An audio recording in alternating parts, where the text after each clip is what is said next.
Hey everyone, welcome back to my channel Wangshan FF. तो कैसे हो आप सब? आई होप कि आप सब अच्छे होंगे। तो कल हमने एक नई स्टोरी स्टार्ट की थी, यू आर माइन।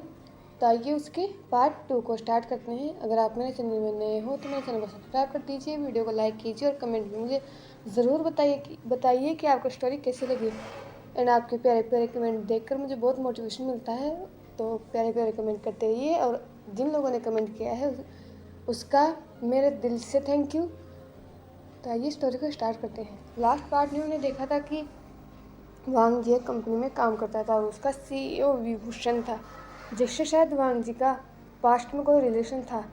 पर अभी प्रेजेंट में विंग वांग जी से नफरत करता है और ये उसके एक्शंस से देखा जा सकता था।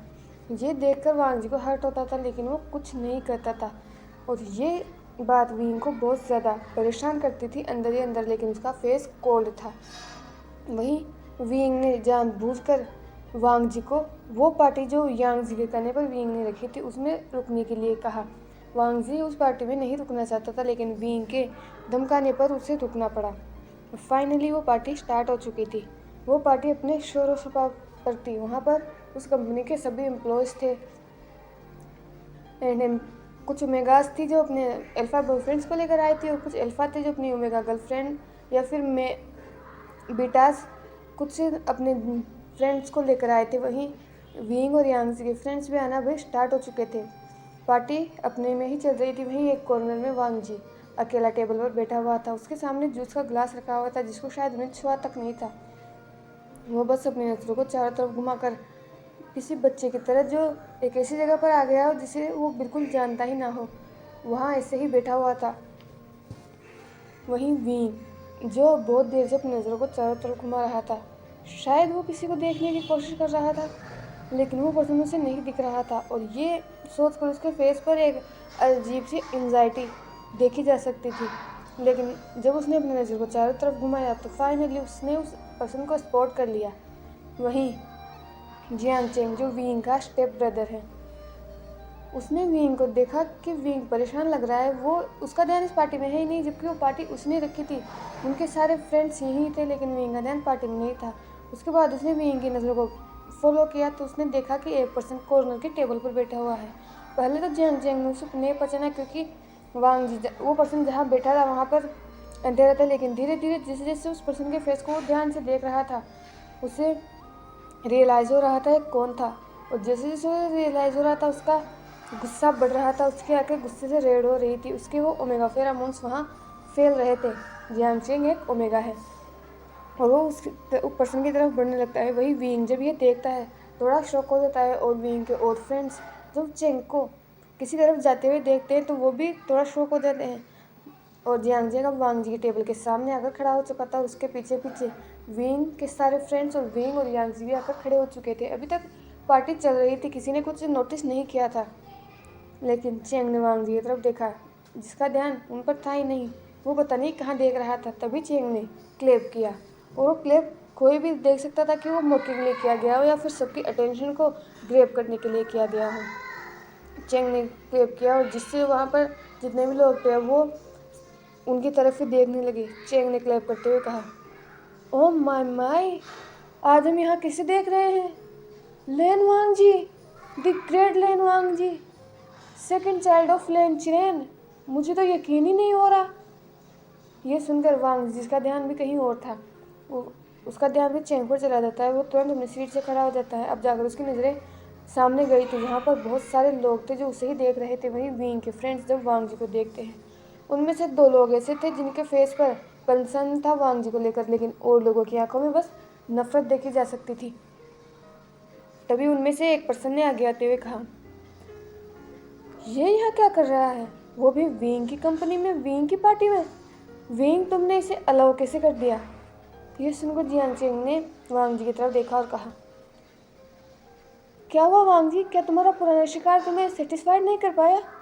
क्या तुम्हें एक बार मेरे बड़े भाई का दिल तोड़कर तुम्हारा दिल नहीं भरा जो तुम फिर से आ गए? तुम इस पार्टी में हो, इसका मतलब तुम हमारे फ्रेंड सर्कल्स में तो किसी ने तुम्हें फ़ोन किया नहीं होगा, क्योंकि तुम बहुत बड़े काम करके बैठे हो। इसका मतलब तुम इस कंपनी में काम करते हो, इस कंपनी में एम्प्लॉय हो। तुम्हारी हिम्मत भी कैसे हुई वापस उस पर्सन की कंपनी में आकर काम करने की जिसकी हालत तुमने सालों पहले इतनी बुरी की थी। तुम में शर्म नाम की चीज़ है भी या नहीं? ये सुनकर वांग जी की मुठ्ठियाँ भिज रही थी। उसने अपने सिर को झुका रखा था। चेंग जो भी कर रहा था वो बस चुपचाप सुन रहा था। वहीं विंग भी चेंग की तरफ ही देख रहा था। वो कुछ कहना चाहता था लेकिन उसके माउथ से शब्द ही नहीं आ रहे थे। तभी चेंग ने किसी आवाज़ सुनी, जियांग चेंग बस करो, यहाँ पर बहुत सारे लोग हैं। जियांग चेंग ने बूंद को देखा तो उसने कहा, सोंग जियांग, तुम्हें क्यों फ़र्क पड़ रहा है? क्या तुमने नहीं देखा था किसने विंग के साथ क्या किया था? तुम्हें इससे नफरत करनी चाहिए और तुम इसके लिए कंसर्न हो रहे हो। मुझे कोई फ़र्क नहीं पड़ता। मैं तो चाहता हूँ कि लोग इसे देखें कि ये कितना शेमलेस और कैरेक्टरलेस पर्सन है। ये सुनकर वांग जी की आंखें बड़ी हो गई और उसने चेंग की तरफ देखा। वो कुछ कहने के लिए अपने माउथ ओपन करने ही वाला था। तभी यांग जी ने आगे आते हुए कहा, तुमने सही कहा चेंग गागा, ये बहुत कैरेक्टरलेस पर्सन है और इस बात का पता मुझे 2 दिन पहले चला था। मैंने जब इसे पहली बार यहाँ देखा था तो मुझे लगा था कि ये अच्छा पर्सन है क्योंकि इसका फेस कितना इनोसेंट है, लेकिन बाद में मुझे पता चला। आपको पता है, मैंने 2 दिन पहले इसको मिस्टर वी की केबिन में देखा था और जहाँ तक मुझे लगता है ये उसे सिड्यूस करने की कोशिश कर रहा था, क्योंकि एक बार तो ये फेल हो चुका है या फिर उन्हें विंग गागा से भी ज़्यादा कोई बड़ा मिल गया होगा, इसलिए वो उसके लिए चला गया। ये सुनकर वांग जी ने यांग जी की तरफ देखा और यांग जी के फेस पर एक स्मित था। वही जियांग चेंग ने वांग जी की तरफ देखा और कहा, लेन वांग जी, तुम्हें पता है, तुम सोच भी नहीं सकते कि मैं तुमसे कितनी नफरत करता हूँ। इतनी कि मैं तुम्हें अपने सामने देखना भी नहीं चाहता। पर तुम यहाँ कर क्या रहे हो? मतलब तुम यहाँ काम करते हो? अगर मेरा भाई ये जानता है तो उसने तुम्हें यहाँ रखा कैसा है? यू नो वॉट, मेरा भाई तुमसे नफरत करता है। वो अपने पूरे दिल से तुमसे नफरत करता है। तुम उसके सामने खड़े कैसे हो जाते हो इतना सब कुछ जो तुमने उसके साथ किया है? तुम जैसा कैरेक्टरलेस पर्सन मैंने आज दिन तक नहीं देखा। जब तुम हमारे साथ थे तो मुझे लगता था कि तुम इनोसेंट हो, लेकिन वो सब तुम्हारा फेस था जो तुम हमें दिखाना चाहते थे और तुमने शायद हम अपना रियल फेस जाते जाते हमें दिखाई दिया है ना। अब की बार विंग था जिसने कहा चेंग, पर चेंग ने विंग की तरफ देखा और कहा, आप क्यों गुस्सा हो रहे होगा? क्या आपको नहीं पता किसने आपके साथ क्या किया था? ये सुनकर यांग जी ने कहा, हम सब जानते हैं किसने विंग के साथ क्या किया था। यहाँ तक कि ये अभी तक बाज नहीं आया है। इतना सब कुछ होने के बाद भी ये वापस यहाँ आ चुका है विंग को सिड्यूस करने के लिए या उसकी प्रॉपर्टी को हड़पने के लिए। आपको पता है, 2 दिन पहले जब मैं यहाँ आई थी तो इसने विंग गागा को परेशान करके रखा था। पहले दिन ही विंग गागा बहुत परेशान थे और वो इसकी वजह से। आखिर हो भी क्यों ना, अगर आप पहले दिन ही अपने काम पर आओ और उस पर्सन को देख लो जिससे आप सबसे ज़्यादा नफरत करते हो, तो आपका दिमाग तो ख़राब होगा ही। और विंग गागा इतने भोले हैं कि वो इसे हर्ट तक नहीं कर सकते, इतना सब कुछ इसके करने के बाद भी। ये सुनकर चेंग ने यांग जी की तरफ देखा। वहीं वांग जी की आंखों में आंसू आ चुके थे। आज दिन तक उससे किसी ने ऐसे बात नहीं की। आज ये लोग उसके कैरेक्टर पर उंगली उठा रहे हैं, पर वो कुछ कह नहीं सकता क्योंकि वो जानता है कि यहाँ उसका कोई हक नहीं है। फिर से यांग जी ने कहना स्टार्ट किया, अब हम क्या कर सकते हैं चेंग गागा, ये गरीब लोग होते ही ऐसे हैं। आपको पता है, इसने सिर्फ विंग को ही नहीं बल्कि और लोगों को भी सिड्यूस करने की कोशिश की है। ये बात मुझे आज शाम को ही पता लगी जब 3 लोग मेरे पास आए और उन्होंने मुझसे इसकी कंप्लेन की। ये सुनकर सभी लोगों ने यांग जी की तरफ देखा क्योंकि किसी को कुछ समझ नहीं आ रहा था। यांग जी ने एक तरफ इशारा किया और वहाँ उस भीड़ में से 3 लोग निकल कर आए। यांग जी ने विंग की तरफ देखा और जानबूझकर अपने फेस को इतना इनोसेंट बना लिया जैसे वो जो कह रही हो वो सच हो। उसने विंग की तरफ देखा और कहा, विंगा, आप जानते हो ये कौन है? ये आपके ही कंपनी में काम करते हैं और इनकी बहुत अच्छी सैलरी है। इसीलिए वांग ने जब देखा कि इनकी सैलरी अच्छी है तो इसने इन पर डोरे डालना स्टार्ट किया। ये पहले पर्सन का आप देख रहे हो, ये बोलकर यांग जी ने एक पर्सन की तरफ इशारा किया। पहले इसने इस पर डोरे डाले और जब इसके पास इसका पूरा बैंक बैलेंस खत्म हो गया तो ये इस दूसरे पर्सन की तरफ चला गया और जब ये दूसरा पर्सन का बैंक बैलेंस खत्म हो गया तो ये तीसरे पर्सन के पास चला गया। ये सच में बेशर्म है। मैं सोच भी नहीं सकती थी कि ये ऐसा हो सकता है। ये सुनकर अब वांग जी के वह आंसू जिन्हें वो रोक रहा था वो बस निकल गए। उसने सामने की तरफ देखा तो उसने विंग की आंखों में कुछ नहीं देखा। विंग की आंखें खाली थी। विंग कुछ नहीं कर रहा था और ये वांग जी का दिल हजारों टुकड़ों में तोड़ रहा था।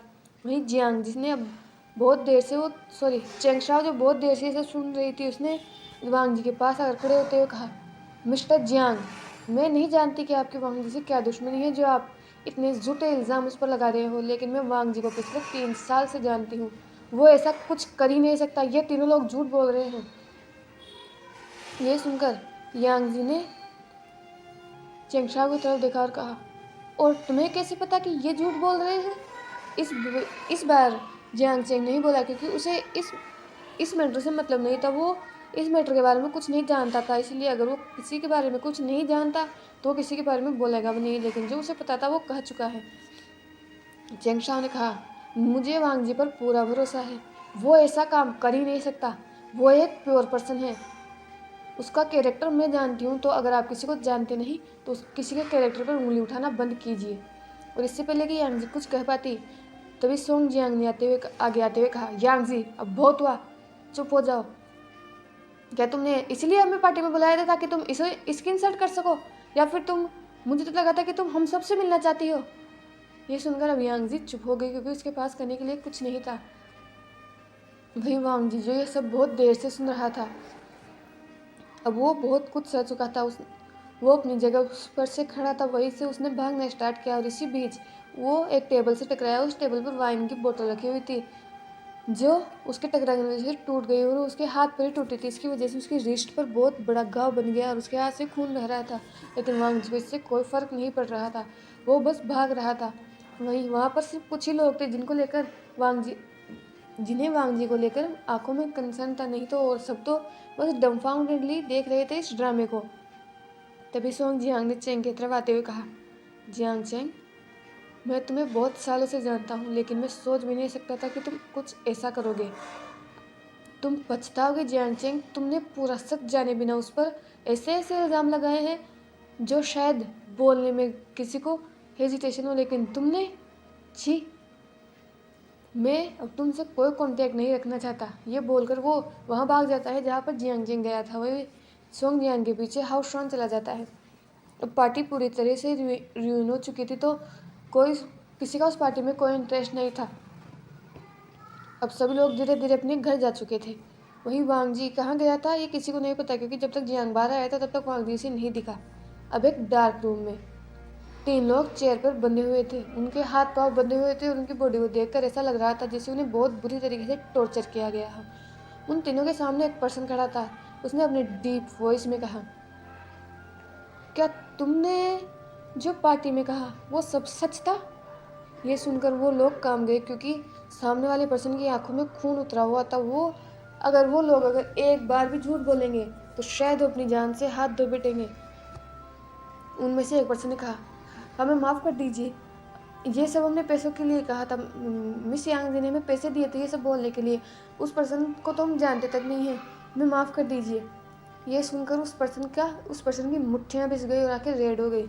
उसने अपने आदमी की तरफ देखा और कहा, इन्हें जब तक टॉर्चर करो जब तक ये अधमरे होकर इनकी जान की भीख ना मांगने लग जाए, और जब ये अपनी लास्ट ब्रीथ ले रहे हो तो इन्हें हॉस्पिटल पहुंचा देना, ये मरने नहीं चाहिए। और अगर तुम तीनों ने किसी को इस बारे में बताने की कोशिश की तो अभी तो मैं तुम्हें छोड़ रहा हूँ, लेकिन अगली बार मैं तुम्हें बिल्कुल नहीं छोड़ूंगा। ये सुनकर वो लोग डर गए और उन्होंने कहा कि वो किसी को नहीं बताएंगे। वहीं एक और डार्क रूम जो पूरी तरह डार्क था, उसकी पूरी लाइट्स ऑफ थी। वहीं एक पर्सन बेड के नीचे बैठा हुआ था। उसका सिर बेड के ऊपर था और उसके दोनों हाथ भी बेड पर थे। उसकी आंखें बंद थी और उन बंद आँखों में से आंसू बह रहे थे। वो और कोई नहीं बल्कि विंग था। विंग ने अपनी बंद आँखों से ही बोलना स्टार्ट किया, तुमने ऐसा क्यों किया वांग जी? आखिर तुम्हें ऐसा करने की क्या ज़रूरत थी? हमने तो कितने सपने देखे थे एक साथ। अगर तुमने वो सब नहीं किया होता तो आज हमारी फैमिली होती, हम लोग खुश होते, लेकिन सब कुछ बर्बाद हो गया, कुछ नहीं बचा। आखिर ऐसा क्यों? और फिर भी अभी भी मेरा दिल ऐसा क्यों चाहता है कि तुमने जो किया है वो गलत नहीं है। अभी भी मेरा दिल तुम पर भरोसा क्यों करना चाहता है? क्यों मेरा दिल ये कहता है कि तुमने जो सब कुछ किया है उसके पीछे कोई रीज़न है। प्लीज़ मुझसे बात करो, मैं तुमसे बात करना चाहता हूँ। अब मुझे सफोकेशन होती है। मैं पिछले कई सालों से ये सब सह रहा हूँ, लेकिन अब प्लीज़ मुझसे। ये बोलते बोलते ही विंग सो गया, क्योंकि वो बहुत थका हुआ था। और ऐसे ही अब 2 दिन बीत चुके थे। पिछले 2 दिन से वांग जी ऑफिस नहीं आया था। और क्यों नहीं आया था ये किसी को नहीं पता। चेंगशा उसको कॉल कर करके थक चुकी थी, लेकिन वांग जी ने कॉल नहीं उठाया था। और आज फाइनली 2 दिन के बाद वांग जी ऑफिस आया था, लेकिन वांग जी की हालत बहुत ज़्यादा ख़राब लग रही थी। उसको चलने में प्रॉब्लम हो रही थी। उसकी वो पेल स्किन बहुत ज़्यादा सफ़ेद हो चुकी थी और उसके चीक्स पर उंगलियों के निशान देखे जा सकते थे। और उसके हेड पर जो चोट पहले ही लगी हुई थी वो और ज़्यादा बड़ी हो चुकी थी, पर उस पर अभी भी कोई बैंडेज नहीं था। वांग जी आकर अपनी सीट पर बैठ गया। वही चेंगशाओ ने जब ये देखा तो उसने कंसर्न में वांग जी की तरफ वो गई और उसने कहा, वांग जी तुम्हारी यह हालत किसने की और तुम्हें चलने में क्यों प्रॉब्लम हो रही है, और ये चोट, इस चोट पर तुमने मरहम पट्टी क्यों नहीं की। ये सुनकर वांग जी ने चेंगशाओ की तरफ देखा। उसे ये तो रिलीफ है कि चेंगशाओ उस पर भरोसा करती है। पार्टी में जो कुछ भी है उसके बाद वांग जी को लगा था कि शायद चेंगशाओ उस पर भरोसा नहीं करती, लेकिन चेंगशाओ उस पर भरोसा करती है। वांग जी ने भीख ली और एक हारी हुई सी स्माइल देते हुए कहा, कुछ नहीं चेंगशाओ, तुम्हें पता है ना मैं गिरता रहता हूँ। तुम तो पिछले कई सालों से मुझे जानती हो। चेंगशाओ ने सीरियसली वांग जी की तरफ देखा और कहा, तुम कब तक मुझसे झूठ बोलोगे वांग जी। किसी के गिरने पर इतनी चोट नहीं लगती, और जब कोई गिरता है तो उसके चीख पर ये उंगलियों के निशान नहीं आते।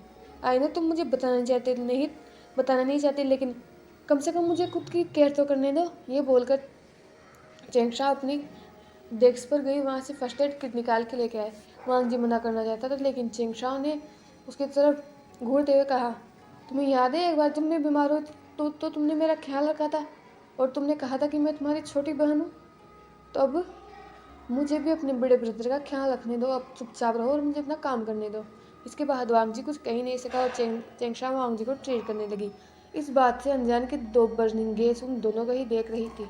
वो और कोई नहीं वुशियान था, जो अपनी केबिन में से उन दोनों को ही देख रहा था। वो अभी जाकर वांग जी को अपने पास लाना चाहता था, लेकिन उसके कदम अपनी जगह से बढ़ ही नहीं रहे थे।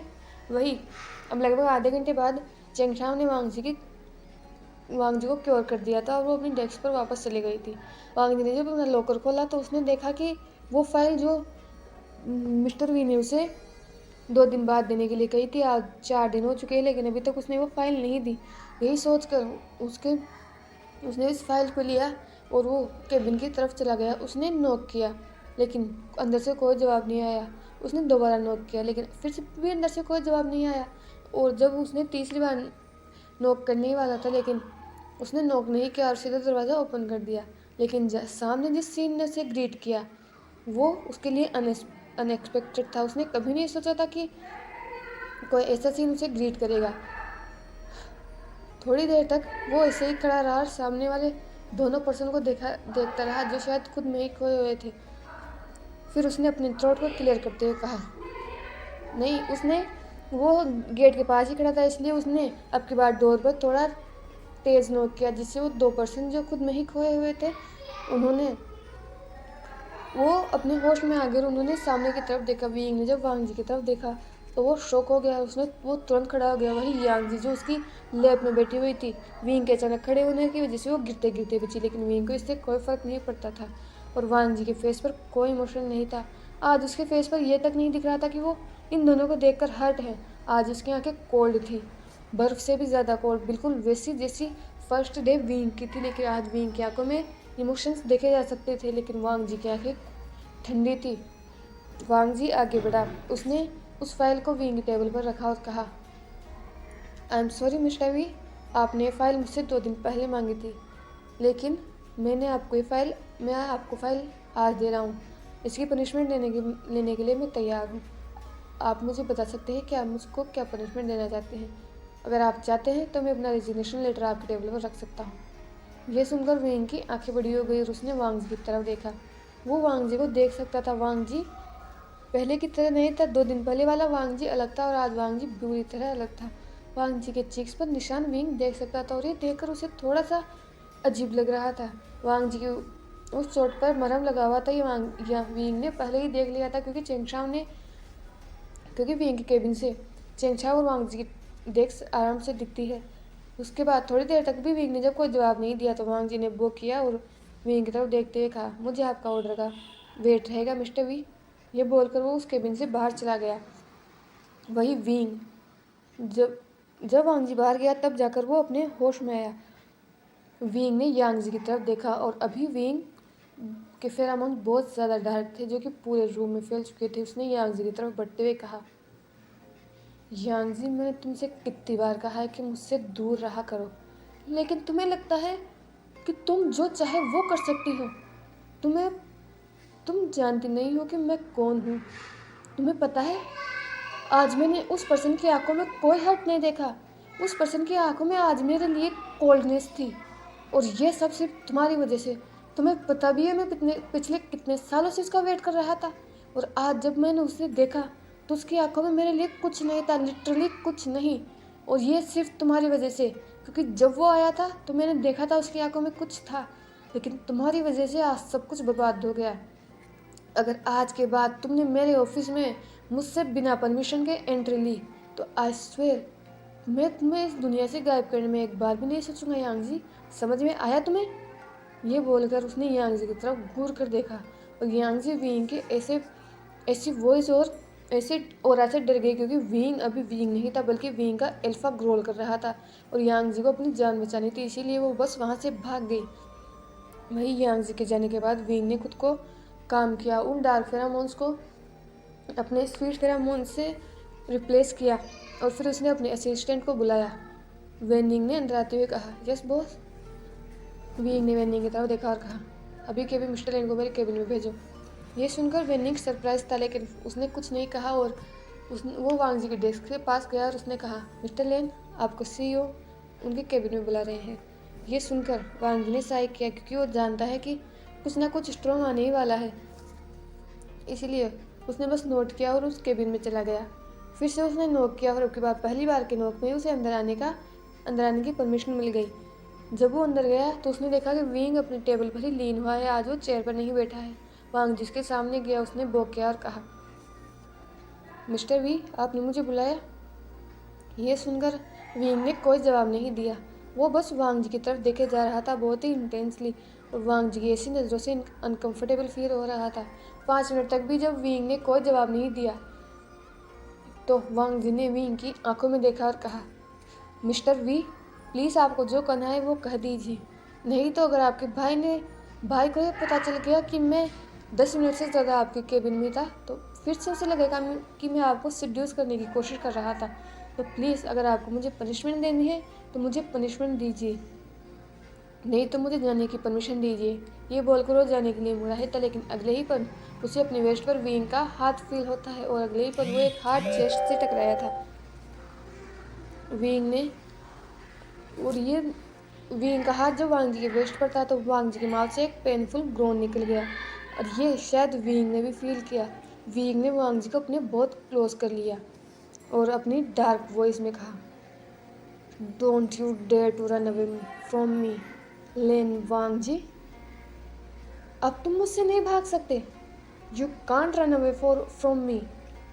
तुम बहुत भाग चुके हो और मैंने तुम्हें बहुत भागने दिया है, और रही बात पनिशमेंट की तो वो तो तुम्हें मिलेगी।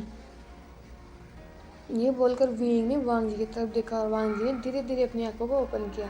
जब वांग जी ने अपनी आंखों को ओपन किया तो विंग ने एक बार फिर से शायद कुछ टेस्ट करने के लिए वांग जी की वेस्ट को फिर से स्क्वीज किया और उसे अपने क्लोज किया, और फिर से वांग जी के माउथ से एक पेनफुल ग्रोन निकल गया। और ये देखकर विंग की आंखों में कुछ था, लेकिन वांग जी ये अभी नहीं समझ पाया।